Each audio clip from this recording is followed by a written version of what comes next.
ምን ያህሎቻችሁ ናችሁ በመዝሙረ ዳዊት ስለ ኢትዮጵያ ትንሣኤ ወይም ደግሞ በዛ ጊዜ ስለሚመጣውና ስለሚነሳው ንጉስ መዝሙረ ዳዊት እንደሚናገር የምታውቁት? ሰላም ጤና ይስጥልን። እንዴት ናችሁ? ወደ ምግባችሁ ቤተሰቦቻችን ሁሉ ነገር ሰላም ነው ወይ? እኛ እግዚአብሔር አምላክ የተመሰገነ ይሁን እጅግ በጣም ደህና ነን። ይህ ምግባር ቲዩብ ነው። ወደ ዋናው ፕሮግራማችን ከመሄዳችን በፊት ወይም ከመሄዳችሁ በፊት ሚዲያችንን ሰብስክራይብ ማድረግ ለሌሎችም ሼር ማድረጋችሁን እንዳትረሱ። እንግዲህ ከእናንተ ጋር የተወሰኑ ወራቶችን አስቆጥረናል። እግዚአብሔር ይመስገን ጥሩ አቀባበል ነው የሰጣችሁን። ሰው ለኛ ሞራል ስለሆነ ከዚህ በኋላ ምን ቀጥላለን የተለያዩ ፕሮግራሞችን ይዘንላችሁ እንደምንቀርብ እግዚአብሔር ፍቃዱ ከሆነ ተስፋ እናደርጋለን። እንግዲህ በመግቢያ ላይ እንደነገርኳችሁ ነው በመዝሙረ ዳዊት ስለ ኢትዮጵያ ትንሣኤ ወይም ደግሞ በዛ ጊዜ ስለሚመጣው ንጉስ ተገልጿል፣ በግልጽ ተገልጿል።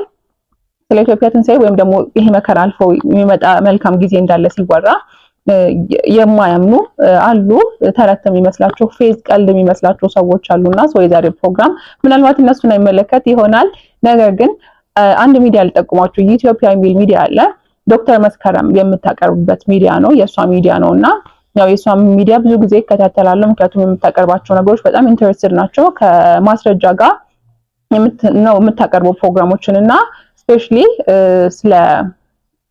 ስለ ኢትዮጵያን ኦር ደግሞ ስለ ሲቪላይዜሽን ኦፍ ኢትዮጵያ ከዚህ በፊት ስለነበሩት ነገር እና ኢትዮጵያ ስተዲ የሆነ ፕሮግራም ነውና እከታተላለሁ የሷን ፕሮግራም። ሰው የሆነ ጊዜ ላይ ስለ ኢትዮጵያ ትንሣኤ በመዝሙረ ዳዊት ቁጥር 71 ላይ መገለጹን የሚያመለክት ፕሮግራም ሰራችና እንዴ ብዬ በጣም ተገርሜ ወዲያው መዝሙረ ዳዊትን ገልጬ መዝሙር 71ን ገልጬ ማንበብ ጀመርኩኝ። አነበብኩት። መጀመሪያ ሳነባው ወደዛ ነገር ወሰደኝና እንደ ይሄ ነገር እውነት ይመስላል ነው እንዴ ብዬ ተጋግሜ ያነበብኩትኝ። እውነትም እንደዛ ሆኖ አገኘሁትኝ። በእርግጥ ሁላችሁም ታውቃላችሁ መዝሙር 71 በዋናነትና በግልጽ ስለ ጌታችን ስለ መድኃኒታችን ስለ ኢየሱስ ክርስቶስ የተነገረ ትንቢት ነው። ሌሎች ትንቢታቶችንም በውስጡ የያዘ ቢሆንም ነገር ግን ይሄም አንድምታ በውስጡ አለ። ምክንያቱም አንዳንዴ ዋናው ነገር ከላይ ሆኖ ሌሎች ደግሞ ብዙ ሚስጥሮች ከስር ይገኛሉና እንደዛ ሆኖ ነው የታየኝና መዝሙር 71ን ላንብብላችሁ። አቤቱ ፍርድህን ለንጉስ ስጥ፣ እውነተኛ ፍርድህን ለንጉስ ልጅ። ሕዝብህን በእውነት ይፈርድ ዘንድ፣ ችግረኛንም በቅንነት ይዳኝ ዘንድ፣ ተራሮችና ኮረብቶች የሕዝብህን ሰላም ይቀበሉ ዘንድ። ለችግረኞች ሕዝብ በእውነት ፍረድ፣ የድሆችን ልጆች አድናቸው። ትዕቢተኛውንም አዋርደው፣ ፀሐይ ሳታልፍ አይለፍ፣ ከጨረቃም አስቀድሞ ለልጅ ልጅ አይለፍ። ጠል ከሰማይ ወርዶ ከጸምር እንዲስማማ፣ ነገሩ ከሰው ልቦና ይስማማ። በምድር ላይ እንደሚንጠበጠብ ነጠብጣብም በዘመኑ ጽድቅ ያብባል። ጨረቃም እስኪያልፍ ድረስ ሰላሙ ይበዛል። ከባህር እስከ ባህርም ይገዛል፣ ከአድማስ እስከ አድማስም ዳርቻ ድረስ። የኢትዮጵያ ሰዎችም በፊቱ ይገዙለታል፣ ጠላቶቹም አመድን ይቅማሉ። የተርሴስና የደሴት ነገስታት እጅ መንሻ ግብር ያገቡለታል፣ የአረብና የሳባ ነገስታት እጅ መንሻ ያመጡለታል። የምድር ነገስታት ሁሉ ይሰግዱለታል፣ አሕዛብም ሁሉ ይገዙለታል። ረዳት የሌለውን ምስኪን ድሃውን ከቀማኛ እጅ ያድኖታልና። ለድሃውና ለምስኪን ይራራል፣ የድሆችንም ነፍስ ያድናል። ከአራጣና ከቅሚያ ነፍሳቸውን ያድናታል። ስሙም በእነርሱ ዘንድ ክቡር ገናና ነው። እርሱ ከአረብ ወርቅ ሲገብሩለት ይኖራሉ። ስለ እርሱ ሁል ጊዜ ጸልያሉ፣ ዕለት ዕለት ያመሰግኑታል። ንጉሠ ነገሥት ሆኖ በምድር ላሉ መጠጊያ ይሆናል። ፍሬ ነገሩ ከዛፍ ፍሬ ይበዛል፣ በአራቱ ማዕዘን እንደበቀለ ሳርም ይሆናል። ለዘላለም ስሙ ይመሰገናል። ስሙ ከፀሐይ አስቀድሞ ነበረ። የምድር አሕዛብ ሁሉ በእርሱ ይባረካሉ፣ ሕዝቡም ሁሉ ያመሰግኑታል። የእስራኤል አምላክ እግዚአብሔር ይመስገን፣ ብቻውን ታላቅ ታምራትን የሰራ የጌትነቱም ስም ፈጽሞ ይመስገን። ለዓለም ለዘላለም ጌትነቱ በአራቱ ማዕዘን ሁሉ ሙሉ ይሁን ይደረግ። ሙሉ ይሄን ይመስላል። እንግዲህ ይሄን ከመስማቴ በፊት መዝሙረ ዳዊትን ሳነብ የምረዳው ነገር ስለ ጌታችን የተነገረ ትንቢት እንደሆነ ወይም ደግሞ ከዚህ በፊት ስለሚቀቡ ነገስታቶች የተነገረ ትንቢት እንደሆነ ስለነሱ እንደሚናገር ነበር የማውቀው። ነገር ግን እህታችን ዶክተር መስከረም ከተናገረች በኋላ ይሄን መዝሙረ ዳዊት ተደጋግሜ ሳነባው በውስጡ ይሄ ነገር እንደሚገልጽ የተደበቀ ሚስጥር የተደበቀ ቅኔ እንዳለው ገብቶኛልና እንግዲህ እናንተም ይሄን መዝሙር ገልጣችሁ አንብባችሁ ማለት በእጃችሁ ነው ማመንም አለማመንም መረዳትም አለመረዳትም መቀበልም አለመቀበልም የእናንተ ፍቃድ ነውና እኔን ስላሳመነኝና ይሄንን ነገር ቼክ እንድታደርጉት ነው ወደ እናንተ ያቀረብኩላችሁ። ከዛ በላይ ትልቅ ማስረጃ የሚሆነው ምንድነው አባ ተስፋ ስላሴ ሞገስ የሚባሉ የቤተክርስቲያን ሊቅ የጻፉት መጽሐፍ ነበረ። ይሄ መጽሐፍ ምንድነው ሃይማኖት ፖለቲካ ነው፣ ፖለቲካም ሃይማኖት ነው የሚል መጽሐፍ ጽፈው ነበርና በዚህ መጽሐፋቸው ላይ ገጽ 147 ላይ ስለ መዝሙር 71 እናንተ እንደምትረዱት አይደለም ወይም እናንተ አውቃለሁ እንደምትሉት አይደለም ብለው በገጽ 147 ላይ ስለ መዝሙረ ዳዊት የተናገሩት ነገር አለ። መዝሙረ ዳዊት ላይ ከቁጥር 8 እስከ 12 ያለው በተለይ ስለ ኢትዮጵያ ላይ ስለሚነሳው ደግ ንጉስ በግልጽ የሚናገር እንደሆነ አስቀምጠውልናል። ይሄ ምንድነው እሳቸው እያሉ ያሉት አሁን እንደዚህ ዲስቶርትድ ከመሆኑ በፊት ያን የነበረው ጥንታዊ የቤተክርስቲያን መዝሙር አሁን እንደዚህ ከመቀያየጡ በፊት በትክክል ኢትዮጵያ ላይ ስለሚነሳው ንጉስ የሚገልጽ ነው ብለው ነው የተናገሩትና እስኪ ከቁጥር 8 እስከ ቁጥር 12 ያለውን በጥንት ጊዜ የነበረውን መዝሙረ ዳዊት እሱን ላንብብላችሁና አይ ቲንክ ይሄኛው በደንብ ሞር ያሳምናችኋል ብዬ ተስፋ አደርጋለሁ። መዝሙሩ ላንብብላችሁ በሳቸው መጽሐፍ የተገለጸውን መዝሙር። የኢትዮጵያን አምላክ ያው እግዚአብሔር ከባህር እስከ ባህር ድረስ ከወንዝም እስከ ወንዝ ድረስ የዓለምን ድንበርና ዳርቻን ይገዛል። በፊቱ ኢትዮጵያውያን ዘወትር እስከ ዓለም ፍጻሜ ለአምላካቸው ይሰግዳሉ። የተርሴስና ደሴት ለኢትዮጵያ ነገስታት እጅ መንሻ ስጦታ ማባ ያቀርባሉ። የሳቢያ ኢትዮጵያና የአረብ ነገስታት ሁሉ እጅ መንሻ ያመጣሉ። የምድር ነገስታት ሁሉ ይሰግዱለታል፣ አሕዛብም ሁሉ ይገዙለታል። ለኢትዮጵያ ንጉስ ነው።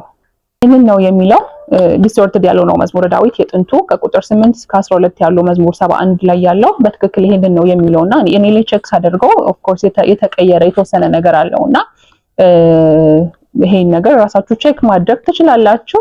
ከዛ ውጪ መቼ ነው እንዴት ነው የሚለውን ነገር ያለ አይመስለኝም። አይ ዶንት ኖ እኔ አላቅም። ንጉስ ቴዎድሮስ ይላሉ አንዳንዶቹና ይሄንንም የሚያውቀው መድኃኔዓለም ነው። ነገር ግን መዝሙር 71 ላይ ይሄን ነገር አግኝቻለሁና አይ ቲንክ የሚያሳምን ይመስላል።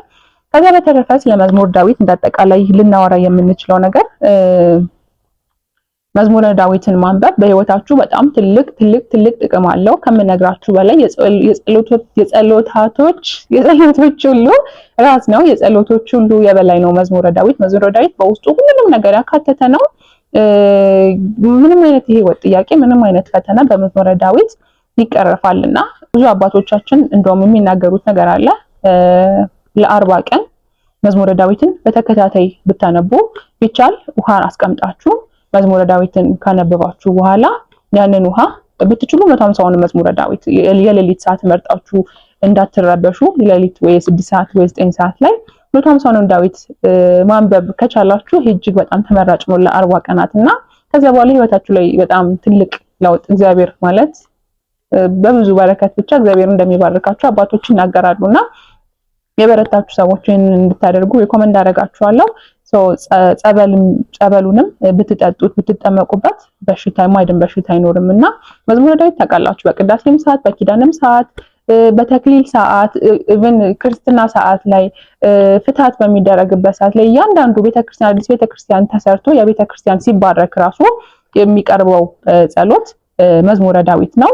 በቅዳሴ ላይ በምስባክ ሰዓት ላይ እለቱን የሚወክል መዝሙረ ዳዊት ዲያቆናት ያደርሳሉና መዝሙረ ዳዊት የሌለበት ምንም አይነት ጸሎት በቤተክርስቲያናችን የለምና እኔ ስለ መዝሙረ ዳዊት በዚህ ልክ ከተረዳው በኋላ የሚይዛቸውን ትልልቅ መዝገበ መጽሐፎችን ትቼ የጸሎት መጽሐፎችን ትቼ አብዛኛው ጸሎት የማደርገው መዝሙረ ዳዊትን ነው። እንዳልኳችሁ ለ40 ቀን ይሄንንም ብታደርጉ በህይወታችሁ በጣም ብዙ በረከት ታገኛላችሁና በመዝሙረ ዳዊት ምንም የማይፈታ ቁልፍ የለም። ለከኔ እንዴት ነው የምንረዳው መዝሙረ ዳዊትን እንደ ቁልፍ? ለምሳሌ መዝሙር 4ን ስታነቡ የሆነ ሎክ የሆነ ነገር ሊኖር ይችላል ህይወታችሁ ላይ እናንተ ራሳችሁ የምታውቁት ነገርና ያንን ነገር እንደሚፈታላችሁ አምናችሁ መዝሙረ ዳዊትን 7 ጊዜ ብትደግሙ ጠዋትና ማታ መዝሙር 69 ራሱ አንድ አባትም ሲናገሩ ሰምቻለሁ። መዝሙር 69 እግዚአብሔር ዘገየብኝ የምትሉ ሰዎች ካላችሁ መዝሙር 69ን በደረታችሁ ተደፍታችሁ ከልቦናችሁ ሆናችሁ እንደው ቢቻል በእንባ በተማጽኖ ብታደርሱ 7 ጊዜ ብታደርሱ እግዚአብሔር መልስ ምንድነው የሚሰጣችሁ መልስ እጅግ በጣም የሚፈጥን እንደሆነና መዝሙረ ዳዊት ለእያንዳንዱ የህይወት እንቅስቃሴያችሁ ወይምኞታችን ለእያንዳንዱ ነገር ቁልፍ ነው። ለተዘጉ ነገሮች በሙሉ ቁልፍ ነውና መዝሙረ ዳዊትን ማንበብ አለባችሁ። አሁን ይሄን ፕሮግራም ለመስራት የትልቁ ዓላማው የራሱ ምንድነው በተለይ ወጣቶች መዝሙረ ዳዊትን ያልጀመራችሁ ካላችሁ እንድትጀምሩ የጀመራችሁ ሰዎች ካላችሁ የዕለት ተዕለት ጸሎታችሁ ይሄ እንዲሆን ትልቁ ጸሎት መዝሙረ ዳዊት እንዳልኳችሁ ከዛ ውዳሴ ማርያም አለ። እነዚህ ጸሎቶች በጣም ትልቅ ጸሎቶች ናቸውና እነዚህ ጸሎቶች ላይ በደንብ ፎከስ እናደርግላችኋለሁ ወጣቶች በተለይ ምክንያቱም አሁን ላይ ታውቃላችሁ ወጣቶች በጣም ብዙ ነገር ሎክድ ሆኖብን ነው ያለነው በብዙ ፈተና ነው ያለነው ታውቃላችሁ እንደ ሀገርም እንደ ቤተሰብም በጣም በብዙ ፈተና ውስጥ እያለፍን ብዙ ነገሮች ብሎክ ሆኖብን ያለ ሰዓት ነውና ሰው ከዚህ ነገር መውጣት የምትፈልጉ ከሆነ ወጣቶች በተለይ መዝሙረ ዳዊትን ጠዋትም ማታም ሳትሰለቹ አንብቡ። ቢቻል በቦርሳችሁ በተለይ ሴቶች በቦርሳችሁ ትንሽ የመዝሙረ ዳዊትን ይዛችሁ ሄድ ትችላላችሁ። ቦርሳችሁ ውስጥ መቀመጡ በራሱ አንድ ራሱን የተቻለ ትልቅ በረከትና መጠበቅ ሆኖ ሳለ ማንበብ በምትችሉበት በማንኛውም ሰዓት በስራም ቦታችሁ ይሁን ቤተክርስቲያንም ተገኝታችሁ ይሁን በማንኛውም ቦታ ላይ የሰው አይን በማትገቡበት አጋጣሚ መዝሙረ ዳዊታችሁን ብታነቡ በጣም ትልቅ በረከትን ታገኛላችሁ የሚል ትልቅ ተስፋ እምነት አለኝ። ከዛ ውጪ ስለነበረን ቆይታ እጅግ በጣም አመሰግናችኋለሁ። ከዚህም በኋላ ስለ መዝሙረ ዳዊት የማገኛቸው አዳዲስ ነገሮች ካሉ የማቀርብላችሁ ይሆናል። በያላችሁበት ሰላም ሁኑ። ሰብስክራይብ ማድረጋችሁን እንዳትረሱ። ሰላም ሁኑ።